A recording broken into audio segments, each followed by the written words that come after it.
Hey there, thanks for listening and welcome to the Marketing Matchmaker podcast. If you're looking to grow your business, increase your revenue, and scale your impact, all while staying true to who you are and the people you serve, this is the show for you. I'm Jennifer Tamborski, digital marketing strategist, fractional CMO, and founder of Virtual Marketing Experts. My team and I work with 6- and 7-figure coaches, consultants, and online entrepreneurs who are tired of playing the guru game of one-size-fits-all marketing. They're ready to create a business and marketing strategy that actually builds relationships with their ideal clients, creates massive shifts in their business, and rapidly increases their revenue. As your marketing matchmaker, I'm going to help you find the perfect marketing match for you. This show will teach you how to reach your ideal client, connect with your audience, build that perfect relationship, and generate more revenue. All through a process I like to call dating your ideal client.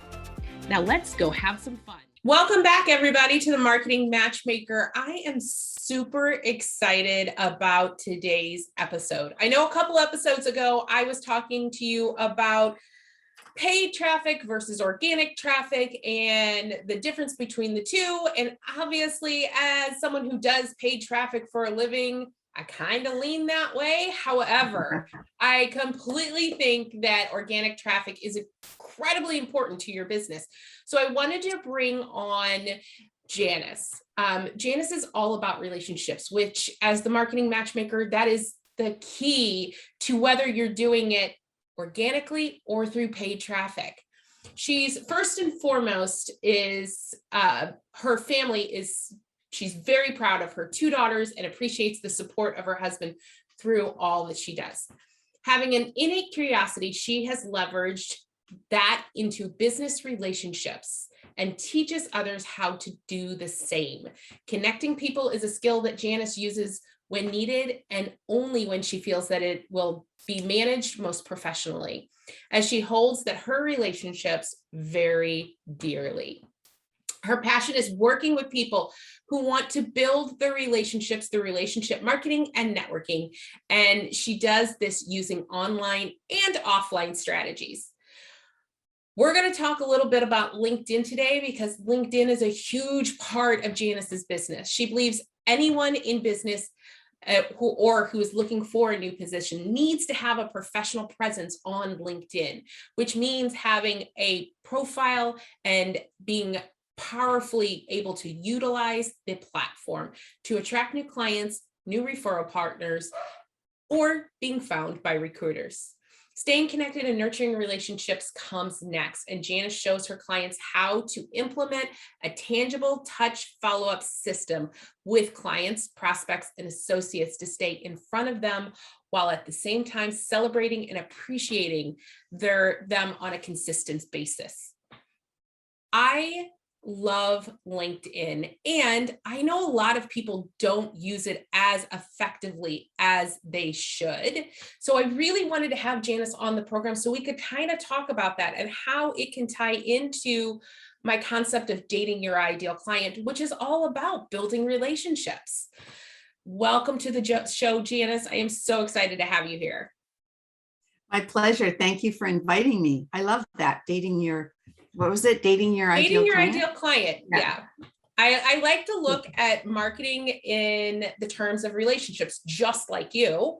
I just do it in a way that everybody can understand because everybody understands dating. At some point in their life, everybody has dated. And so if we break it down in a way that everybody understands, it makes the marketing, I think, less scary. Yeah, for sure. So tell me a little bit more about you and LinkedIn and kind of how you help your clients really use it to its biggest benefit. Thanks, Jennifer. Great question. Really, the first thing I like to check in with when people say, well, I need to do something on LinkedIn, my first question to them is why? Why do you think you need to be there? It's not for everybody, just like all of the other platforms aren't for everybody. Like I have an Instagram account, but God knows I never use it. I'm just a voyeur on there. Like I love looking at other people's, images, but for me to make, because I think early on I got some great training around Instagram, and I realized that number one, I'm not saying my clients might not be there, but I don't have the patience to make those images with the filters and make it all seem right and whatever. And I know that's evolved since I first looked at it. But for me, LinkedIn was more linear, more easier for me and my brain to understand. However, I also say, are your clients there? Are your prospects there? Is that where they hang out? Because then for sure you need to be there. So we need to figure that out first. And once you buy into that, then it's a question of, okay, let's make you look the best you can look, speaking to those clients, those ideal clients, so you can date them properly, so they can be attracted to you, right? So that you can, to use your analogy, right? So that you can ask them out first and find out what they're about and show some interest in them. So it's always first about why are you there, or why you think you should be there. And two, then let's make you look the best you can be. From then we go into, okay, well, now you're the best you can be. You look good. How are you going to act there? Right? First date opportunities. So, outreach, inbound calls, messages. How do you treat those? And what do you do to figure out if they are in fact someone you want to talk to further and build a relationship? The third piece that I look at is content. I see the messaging strategies and the content as two separate areas of opportunity. And for some people, they're natural writers, so that makes more sense. For others, it's about talking to people. And that's kind of where I feel the most comfortable. However, it's important for visibility, credibility, and being an authority in your subject to have consistent content. I completely agree with you. Like I love the strategy of first asking them why you want to be on LinkedIn, right? Or any social media platform, right? Yes. That's the point. LinkedIn is a social media platform, and it's one that you can use organic or paid traffic on. Mm-hmm. And you should probably be using both, right? Like that's kind of the idea of LinkedIn, is that you definitely want to be using organic traffic and adding paid traffic as kind of that bonus. That being said, how do people know if their audience is on LinkedIn? Like what's the best way for them to kind of figure that out? Well, that's an interesting question, actually, because if you've been in business for a while, you kind of know where your audience is, but there's a couple of things you can do. When you're out there networking, whether it's online or off, one of the things that I like to do when I'm having a brief conversation with people, say in a Zoom room, or if I'm at an event, God knows the last time I was at an event. But anyway, I would say to them, hey, are you on LinkedIn? Let's connect there first. And so I ask them, the same way I might ask them, do you prefer text messaging, phone calls, or emails? What's the best way to get hold of you? So I usually ask them about that, but I also ask them if they're on LinkedIn, because they know that that's what I do. And so that's the easiest way to find me. The other thing you can do is you can know by searching. You can search, see if they're on there, number one. Number two, you can search for their that industry. I mean, it's a professional platform. So anybody who's in the professional, the lawyers, the doctors, the Indian chiefs, right? They are probably on there. The financial planners, anybody in sales, the realtors, the mortgage brokers, and I'll tell you why, because when you Google somebody, you'll see that Google indexes LinkedIn really highly. So if you have a LinkedIn profile, and it better be a good one, it will come up high on the Google search. So that's one way to find out really quickly. I love that. And you're right. I mean, I tell my audience and my clients all the time, if you don't know, ask your audience, right? You have to be able to talk to your audience to know where they hang out. That being said, I think pretty much anyone nowadays, anyway, that has a business is on LinkedIn because it is a professional network. It's also kind of become more of a content focused driven platform over the years. And one of the things I love about LinkedIn that you don't necessarily find on Facebook is that you don't have all the BS that comes with politics or, all of that kind of stuff. People go on LinkedIn, they talk business, they may be giving out their content, but they're not diving into your relationships and your whatever those things are that you see on Facebook so often. Yeah, I kind of liken it to Facebook is kind of like the backyard barbecue. I think Instagram is like it's lifestyle marketing and not necessarily true lifestyle, right? True, it's a pretty picture.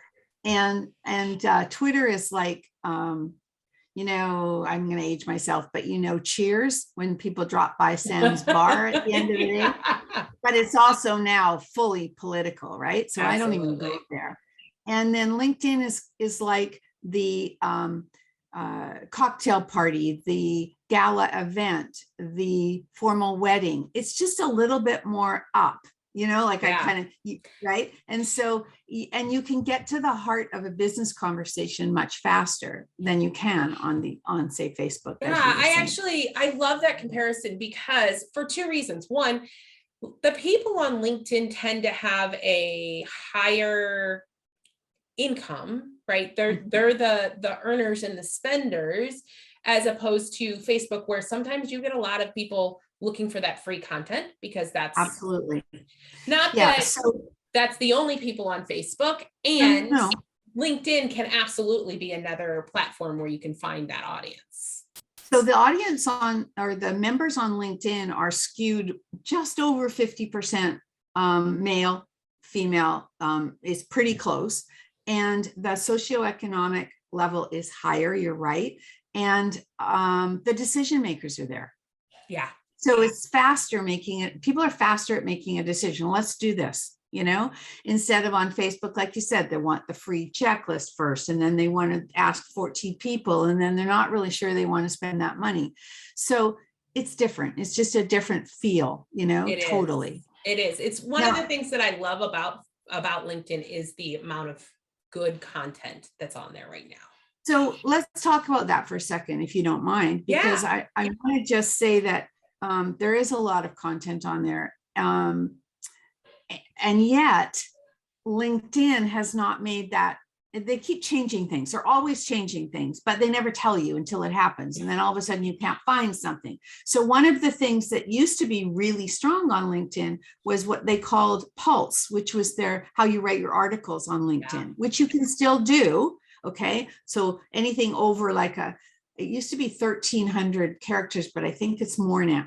No, 1,300 words, I think. Words. But it's over that now. So you can write long articles on there, but you can't find them anymore. You can't find unless people post or put them in their featured section and link to it. The good news is it's still there. The bad news is it's hard to find them. But the other thing about that is that you're better to have the article listed there or printed there than to send someone off-site to your blog or to your website. LinkedIn doesn't like that. Yeah, I don't think any social media platform likes to take people off their site. It's kind of the whole point of the social media is to keep you on whatever platform you're on. So I love that tip because I know a lot of us started writing LinkedIn articles because that's what LinkedIn was pushing. And now it's not as much. I think it's becoming more video focused, more video centric than it was at the beginning of it. So isn't the world? Absolutely. Absolutely. I mean, we do this right, that's how we're going to interact, especially in the last year. How else are you going to people see each other's faces? I mean, right now we're in the fall of 2021. So we're not even going to dive into the whole of what's been going on. It's a reality that this last year has changed a lot of the way people have done business. To that end, on LinkedIn, they have introduced cover stories, which I'm still not a fan of, but cover stories are when you look at someone's profile and their profile headshot turns into a video. It's kind of scary. And then you have to click on it and see the 30-second video. Could be an introduction, to who they are and whatever, which has its merits. I just find it creepy still. I'm not very quick to change those things. The second thing they've done is they've added video messaging, which is, I think, really good in that it's private still. It's your message to somebody, but it's a video. And so they can see you. You can, which is brilliant. You can only do it from your phone at this point, but it does show up on your desktop as well as all your devices. So those two things in itself. And then, those are the two big ones, I think, in terms of video. Plus LinkedIn Live is more prevalent now than it was. They've asked, you had to ask and then you'd wait and wait and wait. And then, to get access. And I think it's more prevalent now. Yeah, I think it's rolling out faster now than it was in the past. And you're still waiting. I mean, that is one of the things that drove me the craziest about LinkedIn Live when it first came out. I was like, oh yeah, I know how that works. And it was, definitely a process to get. Yeah. So when someone goes on LinkedIn, what would you suggest for their profile? Like what are the things that they need to pay attention to when they're writing their profile or they're writing the caption underneath their picture, those kind of things? The thing that I teach people to look at on other people's profiles, so I'll back end it here, is what's the first impression when you go to somebody's profile? That first impression comes from what the old newspaper term above the fold. So what you see at the beginning, at the top part of their profile, their banner or background image, their headshot, their name, their headline. Those are the first things that people see. So are you presenting the best picture of you? Is it showing up as you've taken the time that it takes to create a personalized banner, a custom banner? Now, when I say custom, it could come from your website. It could also be done on Canva, or it could be a beautiful image that you wanted to share, but it needs to be more than that. It needs to fit to your business and so on. So that needs to be done so that we're not seeing the default blue banner.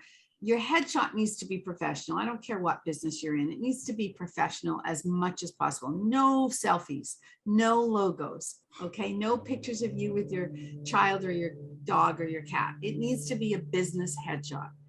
And then your headline.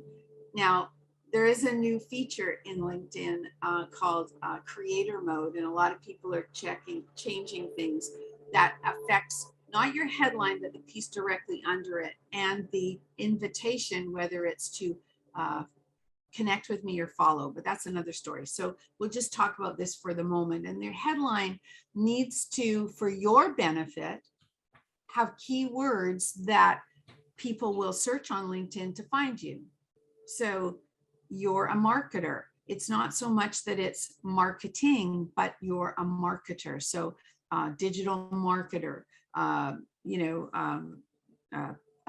paid ads, sales funnels, or if you're a coach. Yes, try to use what I call egoic labels, people words. So instead of accounting, accountant, because people search for people mostly on LinkedIn. So that's the first impression. It's also important that you have a filled out about section. And that about section is your narrative. It tells your story. And it speaks to your target audiences. So it shows how you solve the pain points for them, or what are that you understand what their pain points are. and that you speak to those things, you do it in first person. It's a narrative. It's your, and it shows your personality that way. If you just copy and paste from your website, it's third person, or from your resume, even worse, that a lot of people do. It's more formal, but it isn't really allowed. It's not the purpose of the about section, in my estimation. Yeah. So yeah. What do you think about those people that put, things like, I'm a shiny unicorn that solves your every need, or something like that? okay, I'm I gonna think throw that up says now. it all. So, yeah, okay, I get it. So even that positioning statement, as I call it, or benefit statement, that's part of your headline, needs to speak to your audience. I don't care that you're the shining solution to everything, unless I know you care about me. So Right. don't put it in those terms, switch it around. Solving those problems for you. I'll just be generic. Right. Helping you do whatever. I think people also need to understand that LinkedIn is still a search engine, right? Like, so if people are looking for an accountant, they're going to type in accountant, not, understander of all numbers, right? Right, exactly. It's good to have a positioning statement, though, that can filter your audience. So they know that's the person I'm looking for. They look at your sense of humor or your personality that shows up in your about section. Then talking to you is going to make, I always have to talk to people. I get a gut feeling about somebody, but it is important to show you and who you're speaking to in your about section. Yeah. So when you talk to people about starting their messaging campaign, right, that instant messenger in LinkedIn, when they're first reaching out to random connections, do you suggest that they send a message? Absolutely. However, that first connection request they give you 300 characters to write a message. Now, generally speaking, people who go to accept those don't always look and read that message. So don't make it, full blown 300 characters. You might say, we met on Zoom at the ABC event last week. Would you be open to connecting here? That's it. And then once they accept, then you start the real conversation. Yeah, I love that. Because two things, right? When you get connection request on Facebook, I don't know about you, but when people that I don't know or connect with me on Facebook, it's a little more uncomfortable than if they do it on LinkedIn, right? I expect people to connect with me on LinkedIn, and I expect them to sell me on LinkedIn. My expectation on Facebook is different. And I don't know, that's me personally, that's not everybody. And I think it's easier to start that conversation for me on LinkedIn than it is for me, because of my own internal thoughts about it. I find that I feel less uncomfortable connecting on LinkedIn to random strangers than I do on Facebook. And I think a lot of that has to do, honestly, with MLMs and the way they've used Facebook.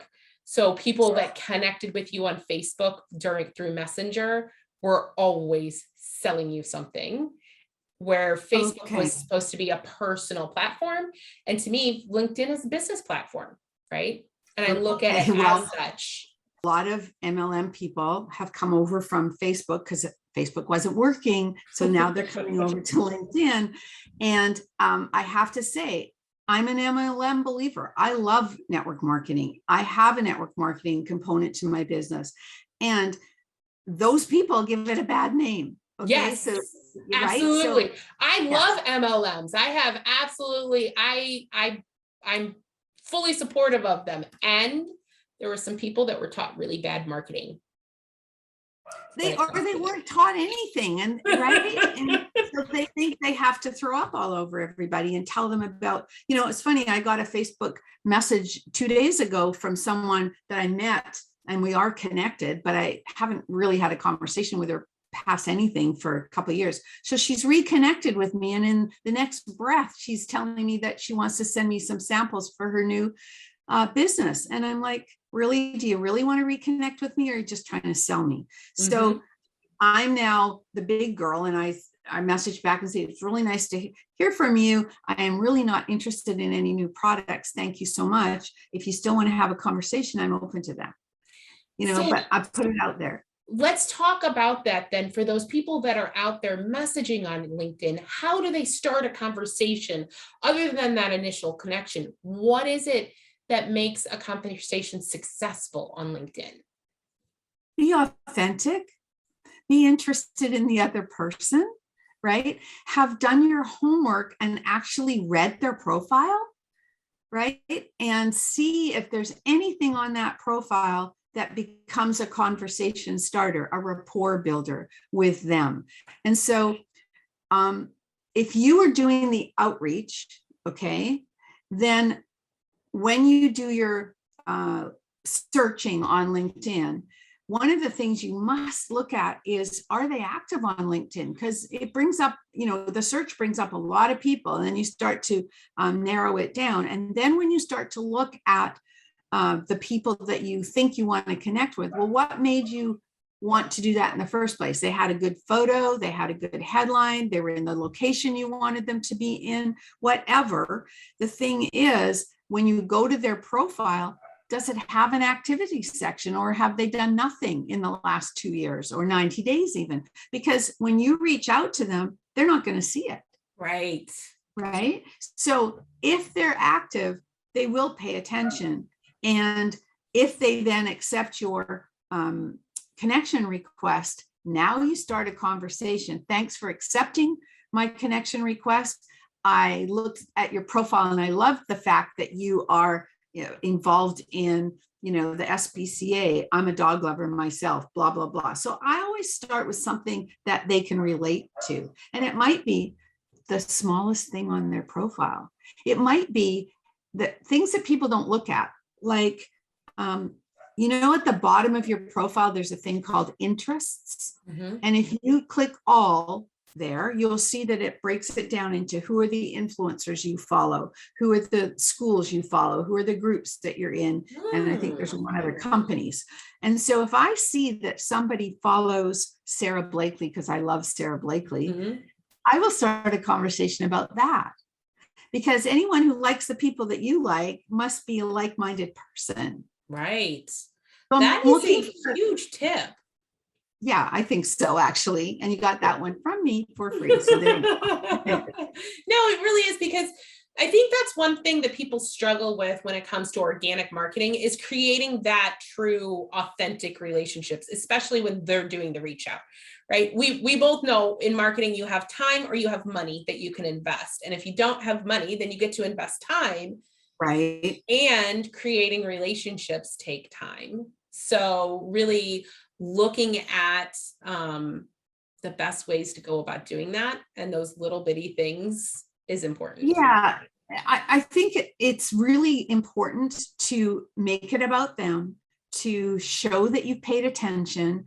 And if they respond to that, if they start asking you questions too, well, you may have hit something here. So the goal is, for me, is to take that new relationship, that new connection, warm it up a little bit, build a rapport, and then take it offline if you think there's going to be something there. Now, interestingly enough, if I'm looking at somebody's profile and it's perfect, they may not be a good prospect for me, right? Or I might look at them from a different perspective for my follow-up, my send out cards business, which is the tool that I use to nurture and stay connected to people. So that might be a different story when I'm connecting with them. But either way, if I see they need help on their profile, or I'll ask them a LinkedIn type question, right? And then the object is to get them off and into a Zoom call or a phone call, or God forbid, an in-person meeting, right? Someday we'll get back to in-person meetings. And the reality is, the best thing about being social media and virtual is we can meet people. You're in Canada, I'm in Missouri. we'd Yeah. never meet in person without this Exactly. kind of I'm thing. never going back to in person because I don't like parking and going downtown. And, I'm actually, I'm going to meet someone for lunch on Friday, which I haven't done for a long time. And I'm actually going, out of my area. Like it's not that far, but it's across the bridge. And I haven't done that for so long. And I don't know if I'll ever do it for business, Yeah. unless for a bigger conference or something where I want to be, there. But yes, it's changed a lot. It has. And I love the fact that the biggest thing I think people can take away from this conversation is to start the relationship on LinkedIn and to move it off, right? Because social media is amazing and that's not really where you sell, right? Like that's not the whole point. That's right. That's exactly right. And that's where, those MLMers that are coming over with their cute little emojis and things like that, I need to talk to them. And I feel it because I'm an MLM person too. And I love that industry, which I already told you, but I'm saying it again because they need to see things differently on LinkedIn. And, it's not about you. It's about the people that you want to talk to and how you can make their world better. So speak to them, not speak, I. I think that goes for every business owner out there, right? That's every business owner. I've said this before, nobody really cares about you, right? It sounds really harsh, but they don't. They care about what you can do for them. And that's the whole point when it comes to organic marketing or paid marketing or just marketing in general, growing your business. It's about how you can support your clients. That's right. And I think people like you who do those ads and create those platforms, those paid messages for people are like gold, because honestly, that's not my forte.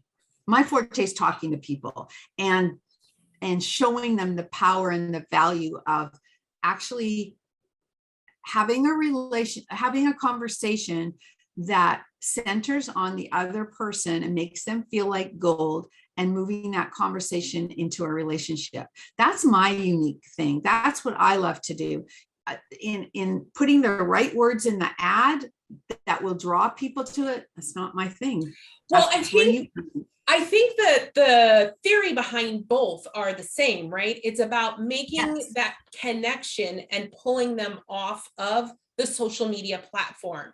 It doesn't matter whether it's paid or organic.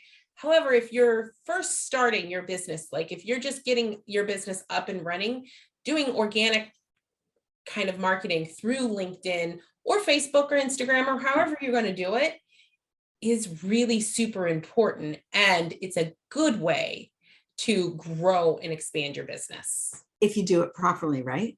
Absolutely. Absolutely. And to circle back to the beginning of what we were talking about, you don't have to be everywhere. Absolutely. You need to be where your audience is and where you feel comfortable. I couldn't agree more with that. I was talking to someone just this morning about that. Pick one platform and become really, really good at it. Right. And then you can start broadening out. So if LinkedIn's your platform and your ideal clients are there, I would suggest connecting with Janice so that you can get your profile up and running and you can get, kind of that figuring out how LinkedIn works, and doing it organically first. And then we can start with the paid traffic, because you have to be able to sell yourself and your business before you can start running traffic to it. I'm just putting in the chat. Awesome.